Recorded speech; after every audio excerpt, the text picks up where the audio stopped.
Welcome back. This is your instructor, Jason Hartman, with another amazing lesson. We're going to talk about a great topic today, and that is something you hear a lot about in the real estate world, and it is leverage, the power of leverage, the power of OPM. What is OPM, you might ask? Maybe you're not asking because you already know, but it's other people's money, OPM, other people's money. And this is one of the primary wonderful things about income property or real estate in general. And I did make that distinction earlier. There is a difference between real estate and income property. Leverage and financing. This is a really exciting topic. It really is. Our objectives for this lesson are we are going to learn the fundamentals of financing for both residential and commercial properties. We're going to talk about the impact of leverage on our ROI, our return on investment, and the factors that influence your ability to obtain financing. So let's dig in. But first, as we look at this subject, I want to talk about Archimedes. Why do we want to talk about Archimedes? Well, because he said something very, very powerful. You know what I'm going to say maybe because you remember it from a prior lesson, but he said, "Give me a lever long enough and I will move the entire world." Think about the brilliance of that quote. Leverage. Give me a lever long enough and I will move the entire world. Because if you have enough leverage, you can do amazing things.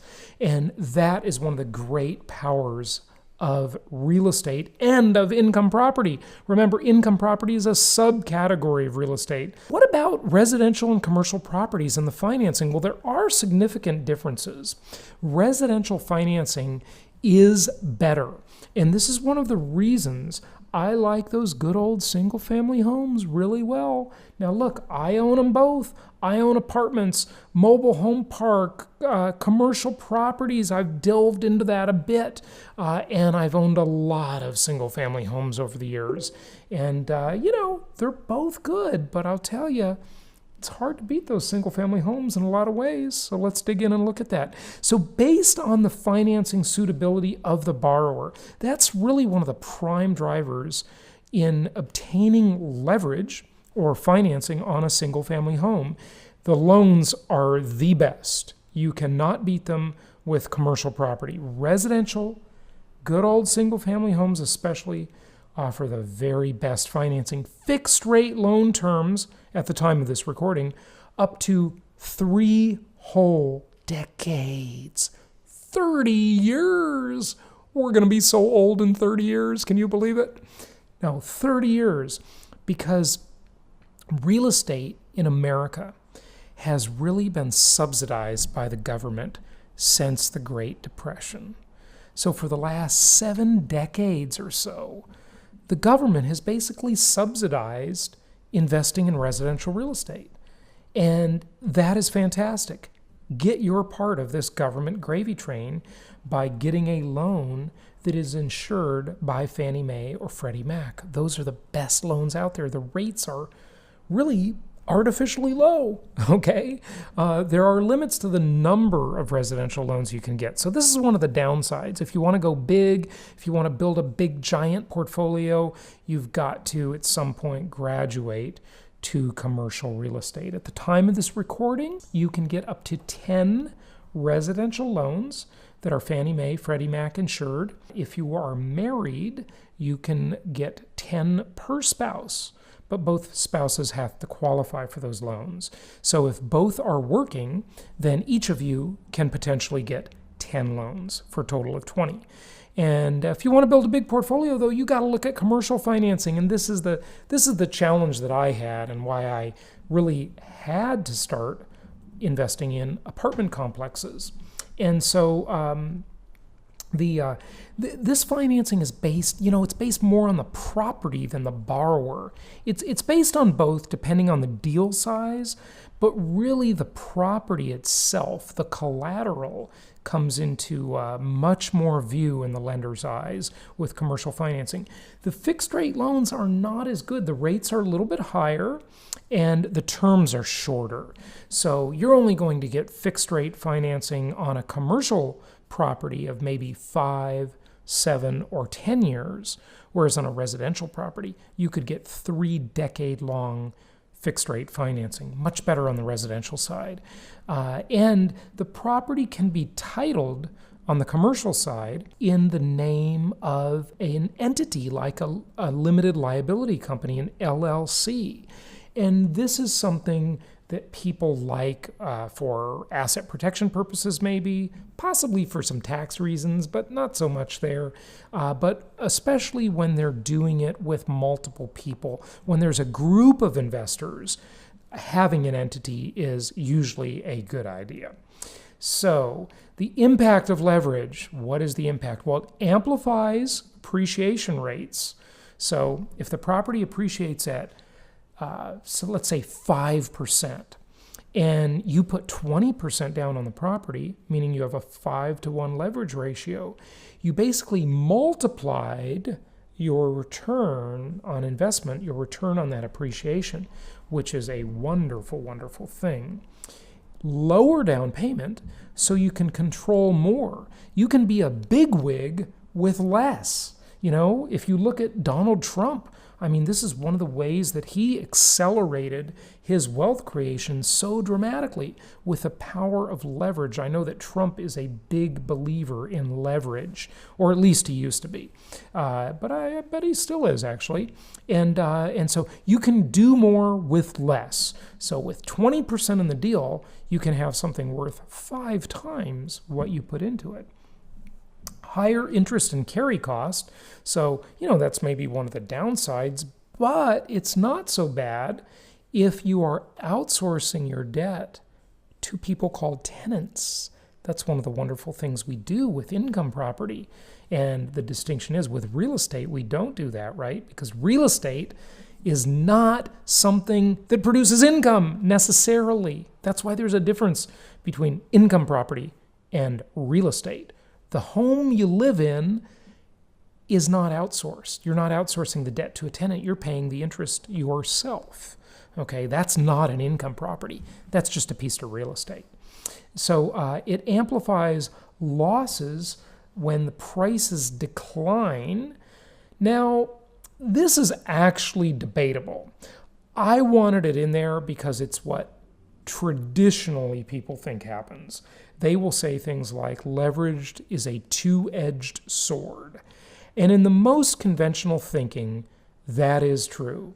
And I don't have a lot of time to go into that. That's probably a good subject for an amazing webinar coming up. Not a subject for here because it would take too long to explain. But suffice it to say that Jason Hartman doesn't necessarily agree that leverage is a two-edged sword. But I know the conventional thinking is that way, so I wanted to say it. It has the impact of amplifying both positive and negative returns. Again, I'm going that traditional thinking there. And increasing the amount financed decreases the down payment, of course, and increases the interest expense on the property. So I'm giving you the cautionary things. But overall, I really quite love leverage. I think it's created a lot of wealth for me and a lot of wealth for a lot of other people. So what factors influence your ability to obtain financing? Well, your creditworthiness. I mean, look, if you've been a flake all your life, the banker is not going to like you very much. You got to take care of business and maintain a good credit score to get these really desirable Fannie Mae and Freddie Mac type loans. And really what they're looking for is the likelihood that you as the borrower will repay. History is their guide in many cases, and that is the good old FICO score. So collateral, the assets that back that loan. Collateral is determined largely by the loan-to-value ratio, or the LTV ratio. A lower versus higher percentage of the total property value is preferred because the borrower has more skin in the game, as the saying goes. They have more in the deal. Now, here we are kind of at odds with our lender because, in my opinion, you want to control as much as possible with as little as possible. And of course, I do want to make another comment and maybe disclaimer on that, is that leverage is something that is very powerful, but it has to be used with caution, with care.